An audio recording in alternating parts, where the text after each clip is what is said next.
A gente ouviu o vice-presidente eleito Geraldo Alckmin falando nesse que é o primeiro encontro na sede do governo de transição no Centro Cultural Banco do Brasil, com a presença do presidente eleito Luiz Inácio Lula da Silva. E uma informação antes da gente passar a bola aqui para ouvir o presidente: o Dr. Roberto Calil confirma que vai comandar uma equipe que vai prestar assessoria à transição de governo na área da saúde. Vamos ouvir agora o presidente eleito Luiz Inácio Lula da Silva. Eu lá atrás falei, Alckmin, você não tem que fazer o discurso telegráfico que você fazia nos comícios. Aqui é uma reunião de pessoas, sabe, mais qualificadas do ponto de vista político. Você pode falar um pouco mais. Mesmo assim, ele foi telegráfico, como sempre.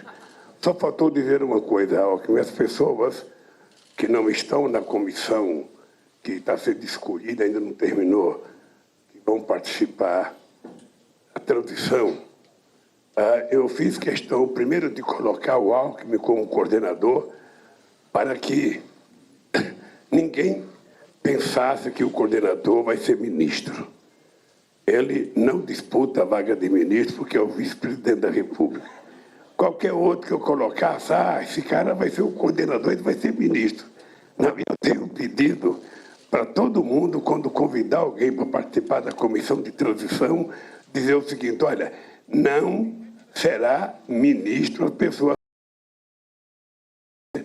mas ninguém fique trabalhando como se eu vou ser ministro porque eu fui escolhido para a comissão de transição. A segunda coisa é que a comissão de transição não decide nada. O que a comissão de transição vai fazer é como se fosse uma máquina de ressonância magnética, ou seja, ela vai fazer um levantamento da situação do país. E, a partir dessa situação do país, nós vamos discutir e vamos tomar algumas decisões para começarmos o processo de mudança do nosso país. Portanto, se alguém quiser contribuir, quiser mandar proposta, tiver alguma coisa, por favor, sabe, não se sintam excluídos, porque não estão na lista das pessoas que estão participando. Sabe, o Alckmin é o coordenador, o Aloysio Mercadante e a Gleice têm um papel importante, e cada partido político que participou da coligação tem um papel importante. Nós estamos começando um processo.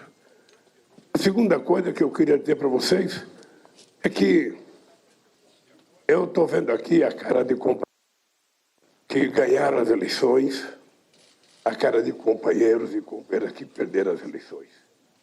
Eu queria dizer para vocês que o fato de alguém ter perdido uma eleição não significa que esse alguém é menor do que alguém que ganhou.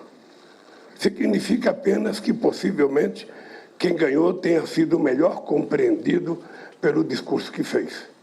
Eu, cada vez que perdia uma eleição, e não foram poucas as eleições, quantas vezes eu em casa chorava, porque eu achava que o meu discurso era o mais correto.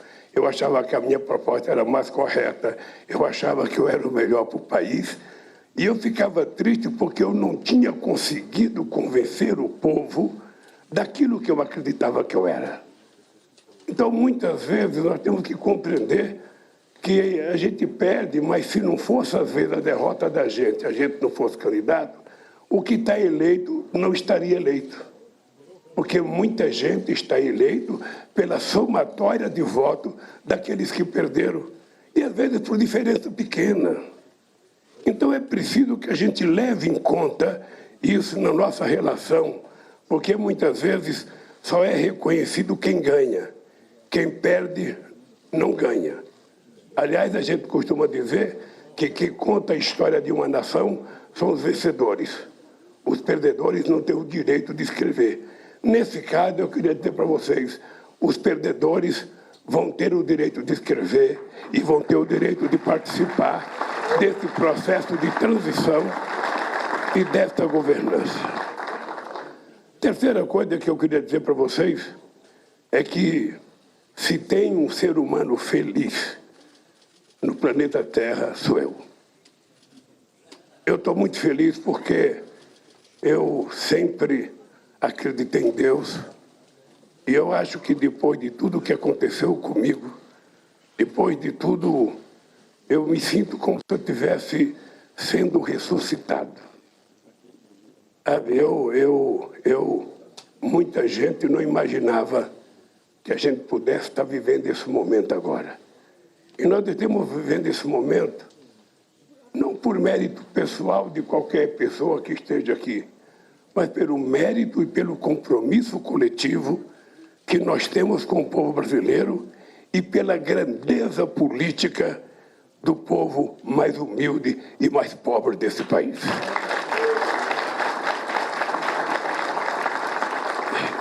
Isso significa que a gente não tem que ter vergonha de dizer que o nosso voto é o voto daquelas pessoas que mais necessitam. É daquelas pessoas que um dia viveram num país que tinha um governo que olhou para elas, que governou prioritariamente para elas, sem esquecer da responsabilidade da participação de outros segmentos da sociedade. E, às vezes, eu não fico chateado quando algumas pessoas não compreendem, ou seja, quem nasce no centro de Salvador, quem nasce no centro de Recife, quem nasce no centro de São Paulo, quem já nasce no asfalto, com luz elétrica, com água encanada, sabe? Não tem noção do que é fazer política para o povo pobre nesse país. As pessoas não têm noção do significado, sabe, de uma cisterna. Parece uma coisa trivial para quem tem água encanada, quem lava a calçada com a torneira com água potável, quem lava carro com água potável, sabe? Parece bobagem. Por que fazer 1.400.000 cisternas? O que se interessa à economia brasileira? O que isso representa para o PIB? A gente não pensa no PIB quando a gente faz isso. A gente não pensa na economia ou na macroeconomia. A gente pensa na sobrevivência da espécie humana que o Estado tem a obrigação de cuidar e dar a possibilidade da igualdade de condições para as pessoas. E eu acho que vocês e os milhões de brasileiros que votaram outra vez, votaram por conta disso.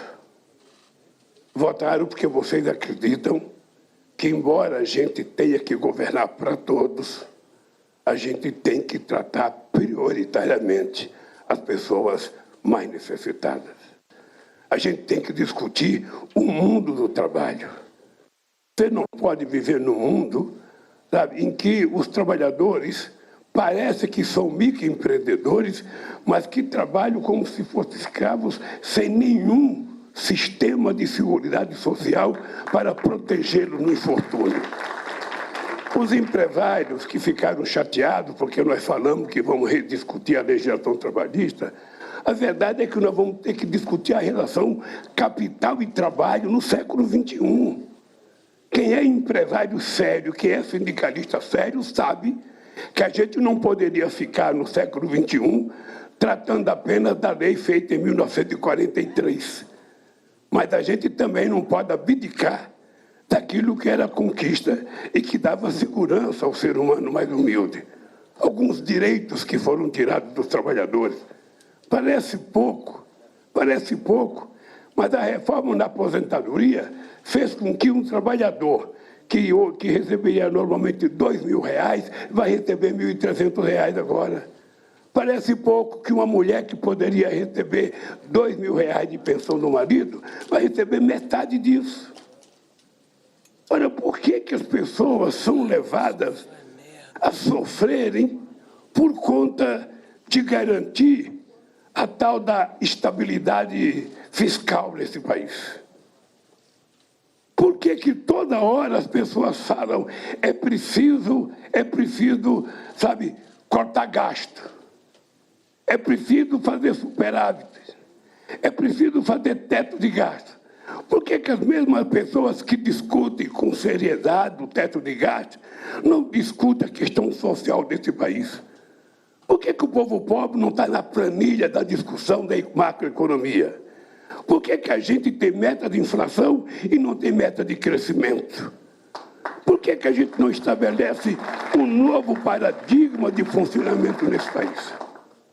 Eu quero dizer para vocês que a única razão que eu tenho de voltar a exercer o cargo de presidente é tentar restabelecer a dignidade do nosso povo.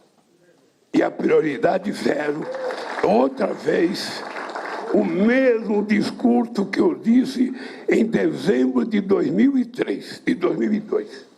O mesmo discurso. Não tem que mudar. Não tenho que mudar uma única palavra.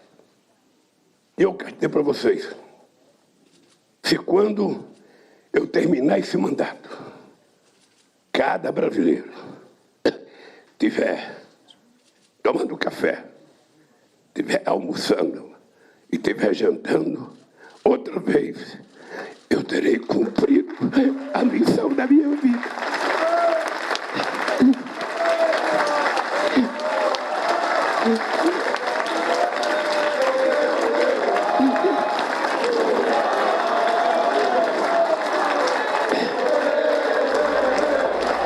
A gente vê aí, então, o presidente eleito Luiz Inácio Lula da Silva, que se emocionou nesse primeiro discurso no encontro na sede do governo de transição, no CCBB. Vamos continuar acompanhando a fala do presidente eleito. Mas o fato é que eu jamais esperava que a fome voltasse nesse país.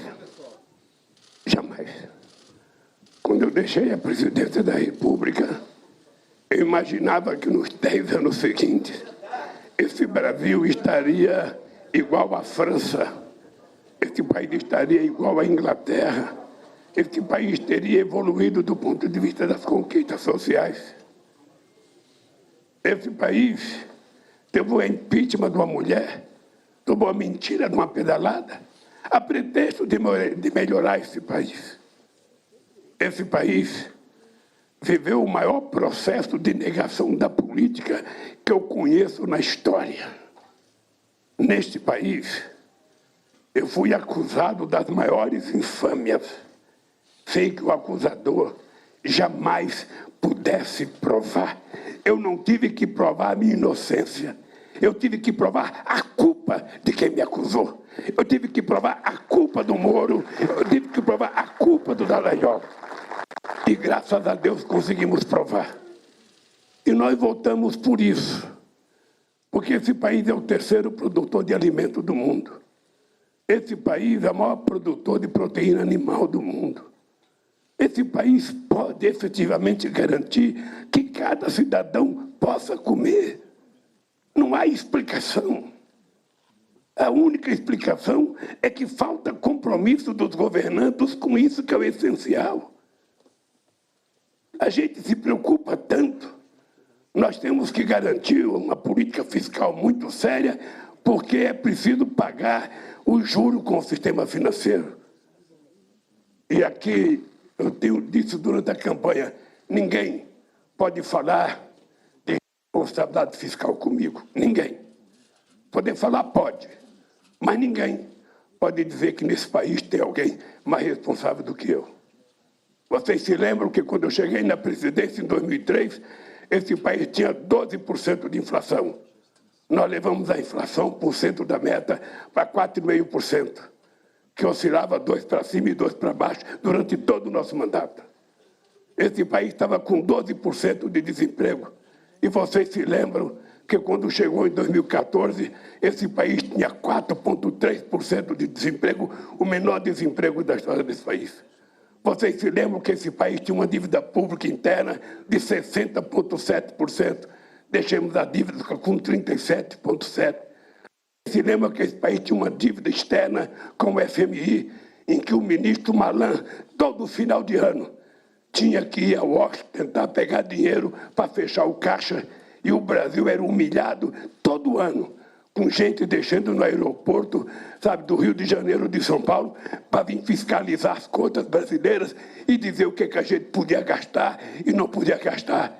A palavra de desenvolvimento não existia, a palavra geração de emprego não existia, era só a palavra fiscal para garantir que a gente pudesse pagar o FMI. E o que aconteceu nesse país? Nós não só pagamos o FMI, como hoje nós somos credores do FMI.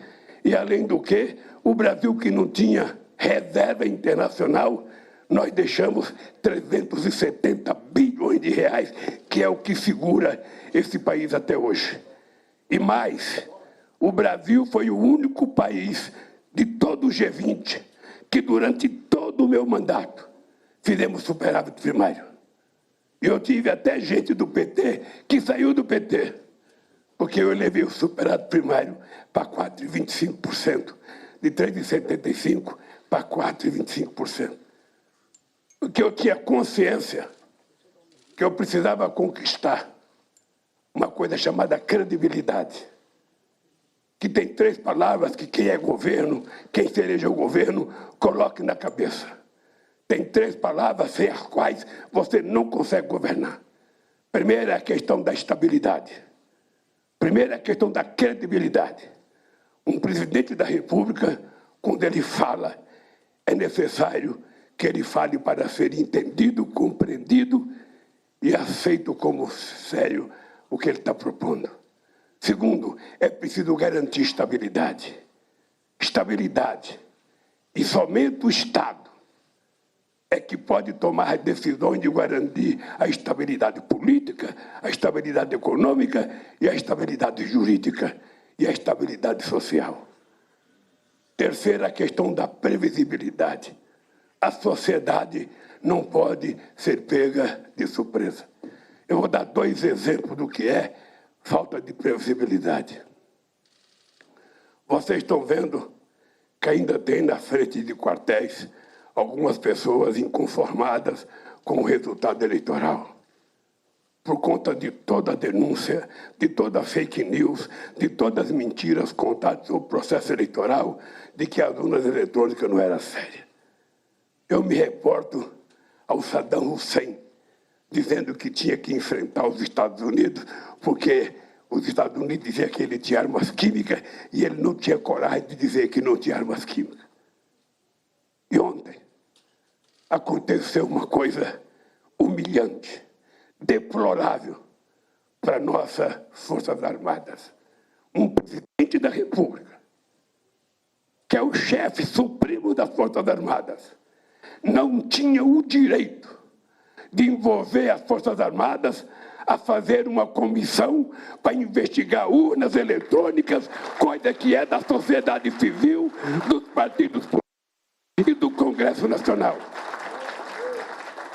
E o resultado foi humilhante.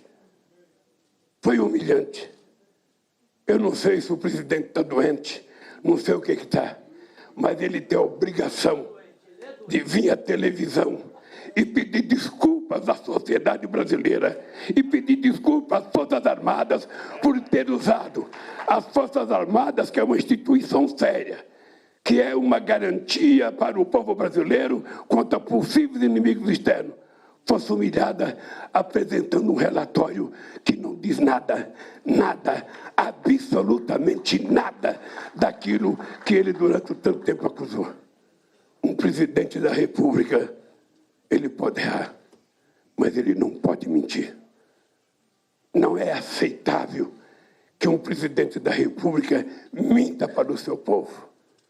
E nós ontem acabamos de provar que um presidente que tinha sido eleito 5 vezes deputado pela urna eletrônica, que teve seus filhos eleitos pela urna eletrônica, colocasse em dúvida a urna eletrônica.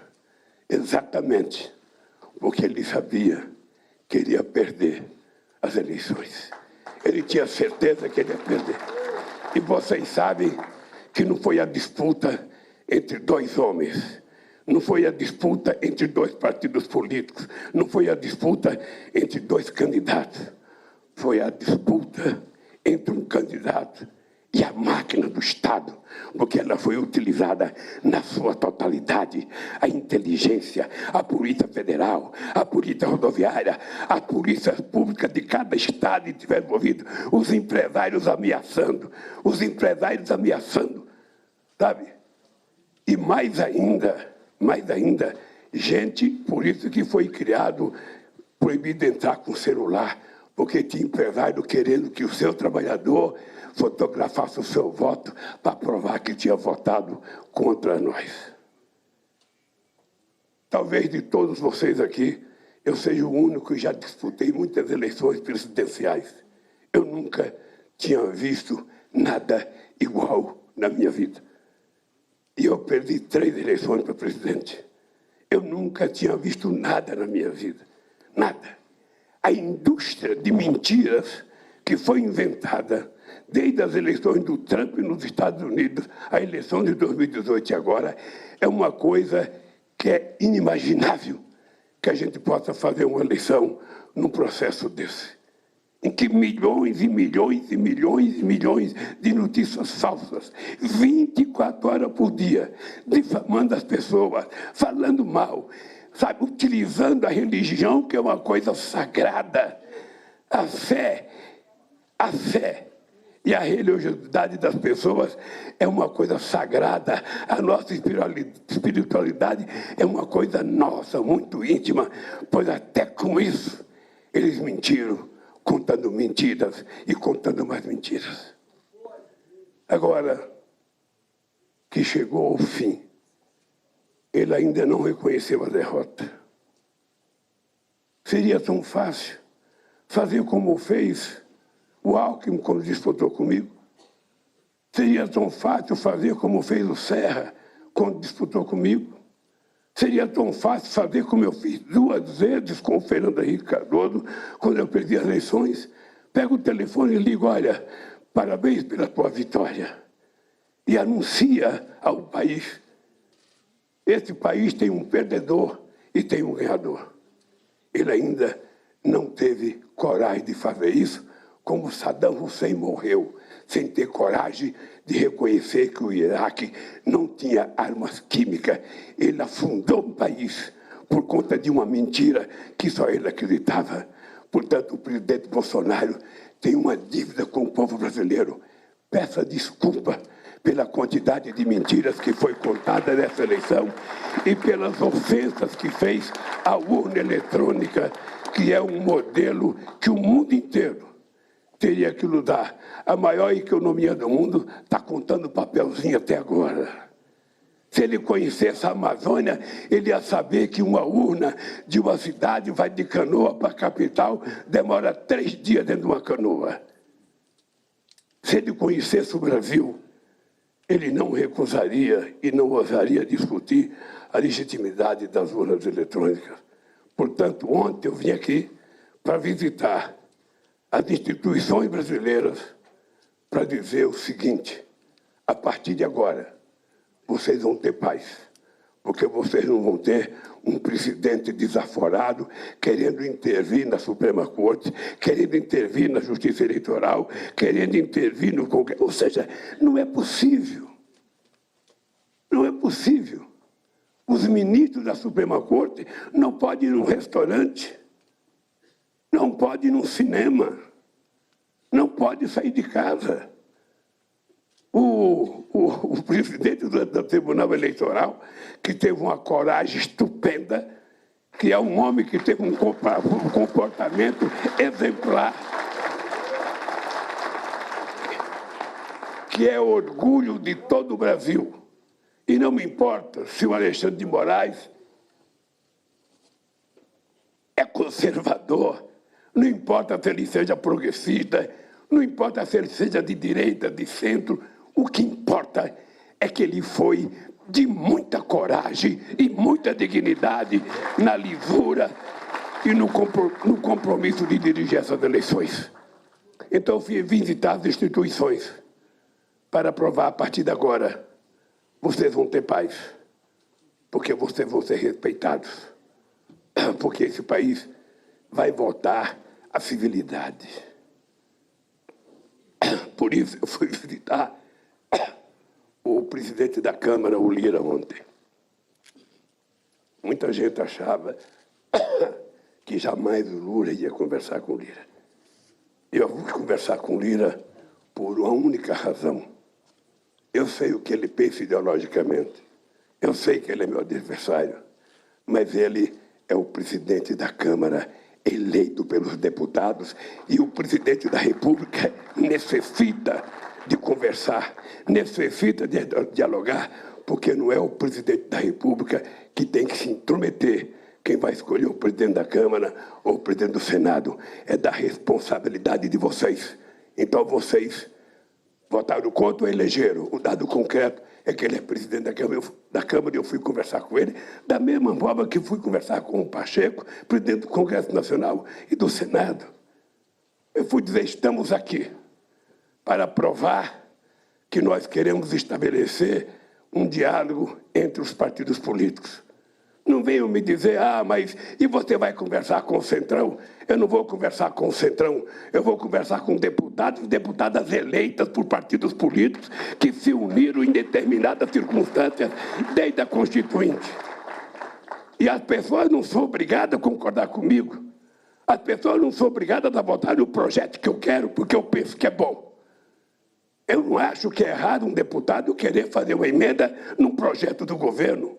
O que eu acho errado é o governo achar que ele é tão sabido, que ele é capaz de fazer uma medida provisória que não tenha defeito e que ninguém queira fazer algum reparo. Então nós vamos provar que o nosso governo vai ser o governo do diálogo. Vai ser um governo que vai conversar com as instituições, que vai conversar com o Congresso Nacional e com a Câmara, independentemente de que partido o cidadão tenha sido eleito ou a cidadã. Vamos conversar com cada governador, independentemente do partido que ele foi eleito. Não quero saber se ele gosta de mim ou não gosta de mim. Eu quero saber que ele é governador e foi eleito pelo voto do povo do seu estado, portanto, tem que ser tratado com a mesma deferência daqueles que votaram em mim e daqueles que trabalharam para mim. É assim que a gente precisa governar. Mas eu tenho que conversar com o movimento social. É preciso conversar com o movimento sindical, é preciso conversar com as mulheres, é preciso conversar com o povo negro, é preciso conversar com os indígenas, é preciso conversar com as pessoas que lutam todo santo dia para levar o pão para casa. E o presidente da República tem que conversar. Eu não vou andar, vou andar todos os estados e vocês vão ver que não vai ter uma motociata. Mas vai ter muitos abraços, vai ter muita conversa, vai ter muito compromisso com o povo, porque eu sei da minha responsabilidade. Eu disse durante a campanha, só tem sentido eu voltar a ser presidente se for para fazer mais do que eu fiz no primeiro mandato. E eu sei o que o povo pensa. Eu sei. Vocês sabem quando um time está ganhando de 4-0 no primeiro tempo, e os torcedores estão todos satisfeitos, rindo, aplaudindo, imaginando que vai ser mais 4 no segundo tempo. E quando chega no segundo tempo, os adversários marcam 4 e empata. Ou seja, você sai com amargor de derrota. Se eu fizer apenas a mesma coisa que eu fiz no primeiro mandato, vai ter o gosto de empate, vai ter o gosto de derrota, vai ter o gosto de perda. Isso não vai acontecer. Isso não vai acontecer. Quero dizer para os meus companheiros deputados, para minhas companheiras deputadas, para os meus companheiros senadores e senadoras, eu estou com 77 anos de idade, mas quero dizer para vocês que pouca gente de 30 está com a energia e com a tesão que eu estou para governar esse país e para tirar esse país da situação em que ele ficou. Eu digo isso todo dia porque eu quero ser cobrado. Eu não quero tapinha nas costas. Amigo é aquele que vem e fala a verdade para você. Errou, cobra. Fez coisa errada, cobra. Porque senão a gente não acerta. E é assim que eu quero governar esse país. Eu quero pagar uma dívida social que todos nós temos com o povo brasileiro. Não é só o Estado, somos nós. Nós que tomamos café de manhã, nossos filhos que tomam café de manhã, nós que podemos ir num shopping, nós que podemos comprar o que a gente quiser para comer, nós temos uma dívida. Nós temos que estender a mão para trazer essas pessoas que não tiveram. E não são porque elas são burras, que muita gente pensa, eles são burros, eles não estudaram, eles não sei das contas. Não, eles não são burros. eles não tiveram a oportunidade que nós tivemos. Eles não tiveram a possibilidade de ter acesso a uma profissão. Esse país não acreditava na educação. Esse país não acreditava na educação. Eu digo em todo debate, o Peru teve a sua primeira universidade em 1554. E o Peru foi descoberto 8 anos antes do Brasil. Em 1554, ele já tinha... O nosso país foi ter a primeira em 1920. Não porque o governo estivesse preocupado com a educação do povo, é porque o rei da Bélgica ia visitar o Brasil e precisava receber um título de doutor honoris causa. Então eu tenho orgulho. Eu e o Zé Alencar, 2 quase que analfabetos, passamos para a história como os 2 homens que mais investiu em educação nesse país. Mas a dívida nossa é muito grande com a educação.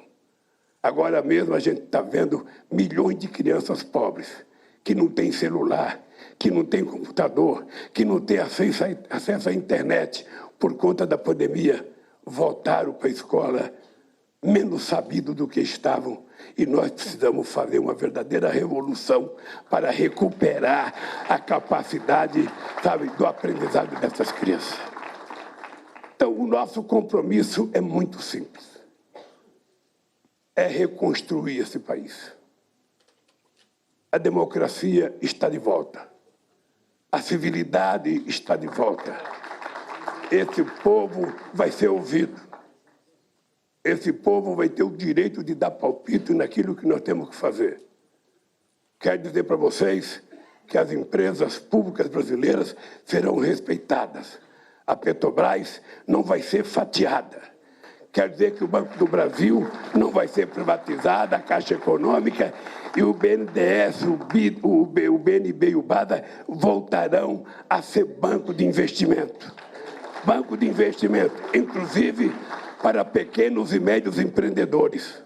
Porque muita gente, ou de má fé, ou por esquecimento, esqueceu de dizer que foi no nosso governo que nós criamos a Lei Geral da Pequena e Média Empresa e que foi no nosso governo que nós criamos o Simples.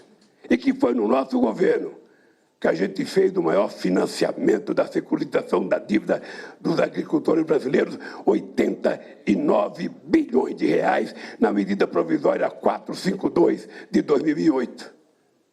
Então, quando as pessoas falam, mas os ruralistas estão com bronca, eu quero conversar para saber por que a bronca. Por que a bronca? Porque no nosso tempo, um empreendedor do agronegócio comprava um trator por 2 ou 3% de juros ao ano. Hoje está pagando 18%. Então eu quero saber qual é a bronca. Quero dizer para vocês que nós não vamos facilitar a compra de armas, mas sim a compra de livro nesse país.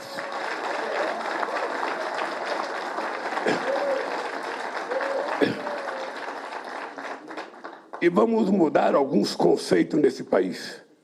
Muitas coisas que são consideradas como gasto nesse país, nós temos que passar a considerar como investimento. Não é possível que se tenha cortado o dinheiro da farmácia popular em nome de que é preciso cumprir a meta fiscal. Cumprir a regra de ouro. Sabe qual é a regra de ouro desse país? É garantir que nenhuma criança vá dormir sem tomar um copo de leite e acorde sem ter um pão com manteiga para comer todo dia. Essa é a nossa regra de ouro. É o compromisso em fazer com que esse país maravilhoso tenha o povo voltando a sorrir. Uma vez, companheiro, eu vou contar isso para terminar, quando eu criei o Brasil Sorridente. A coisa que mais me incomodava é que quando eu ia para a periferia de São Paulo, quando eu ia para o sertão nordestino, às vezes tinha meninas de 16 anos, de 18 anos, sabe, rapazes, gente bonita, quando dava um sorriso, não tinha nenhum dente na boca. Não tinha um dente na boca. E por quê? Porque eu não podia ir num dentista ou não tinha dentista. Nós criamos o Brasil sorridente para que o povo pobre pudesse fazer um tratamento e não perder os seus dentes na infância. A gente vai ter que voltar com dentista nas escolas,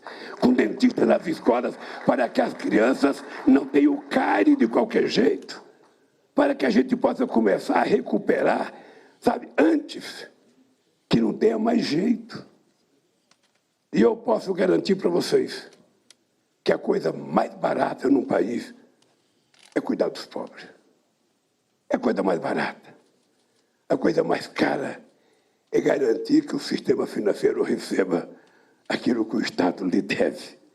A coisa mais cara é aquele dinheiro que é inútil, sabe, que você não tira proveito dele. Você veja uma coisa, gente, só nesse período de governo já vai mais de 150 bilhões de dólares pago em dividendos para os acionistas, sabe, da Petrobras. E nada para o investimento. E essa semana vocês viram que inventaram a distribuição de mais 50 bilhões de dólares de um possível lucro futuro. Qual é a ideia? Esvaziar o caixa da Petrobras para que a gente não possa fazer nada. E vocês sabem que esse país hoje não consegue refinar a quantidade de gasolina que ele precisa. Nós já fomos exportador de gasolina e agora nós exportamos por volta de refinamos por volta de 79%. É por isso que tem 390 e poucas empresas importando gasolina dos Estados Unidos, pagando em dólar o preço. Agora eu estou sabendo que eles vão pegar, mas não sei quantos bilhões do BNDES, agora, antes da nossa posse, para que também deixe o BNDES vazio, para que a gente não tenha capacidade de investimento. E eu quero terminar dizendo para vocês, depois de tudo que aconteceu comigo, eu sou um homem sem mágoa, sem ressentimento, mas um homem com muito compromisso. Eu quero que vocês saibam que eu só tomei a decisão de votar porque eu acreditava que nós vamos ter condições de fazer esse país voltar a sorrir outra vez, fazer as pessoas terem esperança. Em 2008, a ONU fez uma pesquisa, o povo brasileiro era o povo mais alegre do mundo e era o povo que tinha mais esperança do mundo. Faça uma pesquisa hoje, que vocês vão ver. Agora começou a melhorar. As pessoas já estão dormindo mais tranquilas. As pessoas já estão acreditando, sabe, que a democracia voltou com os braços abertos para dar a cada um de nós a sensação e o prazer de felicidade, a sensação e o prazer de que nós seremos capazes de recuperar a civilidade nesse país. Cada companheiro deputado, cada companheira deputada pode ficar certa que nós vamos conversar com o Congresso Nacional. Vamos conversar porque o Congresso Nacional tem todos os defeitos que cada um de nós queira que tenha. Mas esse país já foi muito pior quando a gente não tinha Congresso Nacional, que ele tinha sido fechado. É melhor um debate caliente, um debate nervoso das divergências nossas do que o silêncio profundo do medo da baioneta que esse país já experimentou. Lamentavelmente, Alckmin, tem gente, uma minoria que está na rua pedindo. Ele não sabe nem o que pede, mas estão pedindo. Eu, se pudesse dizer para essas pessoas, voltem para casa. Democracia é isso, um ganha, o outro perde. Um ri, o outro chora. É assim em qualquer esporte, é assim em qualquer política. Quantas vezes eu chorei porque perdi? Quantas vezes cheguei em casa achando que tudo tinha acabado para mim? E hoje eu descubro que uma derrota é apenas um incentivo para eu me preparar melhor para outra disputa eleitoral. Então, se vocês estiverem ouvindo pela internet, voltem para casa. Não sejam violentos com crianças. Não sejam violentos com quem pensa diferente de vocês. Vamos respeitar quem não é igual a gente. Vamos respeitar quem não pensa como nós pensamos. Vamos respeitar quem não gosta da música que nós gostamos. Vamos respeitar quem não gosta do candidato que nós gostamos. A democracia é isso. É a gente viver democraticamente na diversidade. Eu não peço para ninguém gostar de mim. Eu só peço para as pessoas respeitem o resultado eleitoral, porque nós vencemos as eleições e vamos recuperar esse país. E vou precisar muito de vocês. Vou precisar muito de cada um de vocês. Portanto, um abraço. Um abraço. Eu estou viajando segunda-feira para o Egito, sabe? Já vou ter no Egito mais conversa com lideranças mundiais num único dia do que o Bolsonaro teve em 4 anos.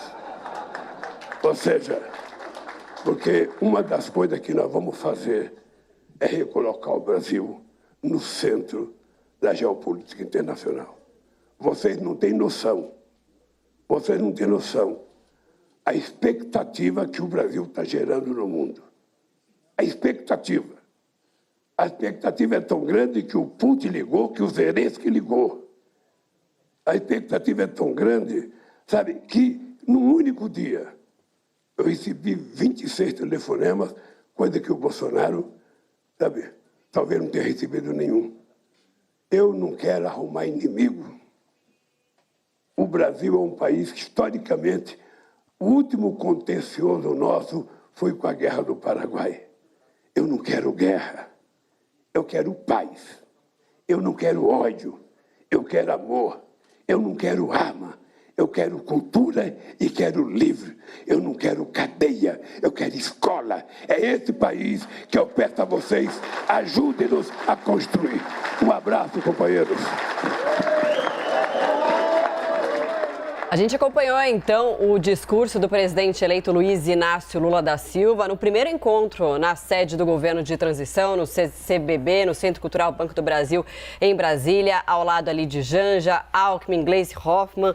Lula aqui se emocionou ao falar da sua volta à presidência da República, criticou o teto de gastos, que não discute a situação dos mais vulneráveis, dos mais pobres, e cobrou que Bolsonaro reconheça a derrota e diz também, criticou duramente o fato de Bolsonaro, nas palavras dele, ter usado as Forças Armadas para investigar as urnas eletrônicas, que, segundo ele, chegou a um resultado humilhante sem dizer nada.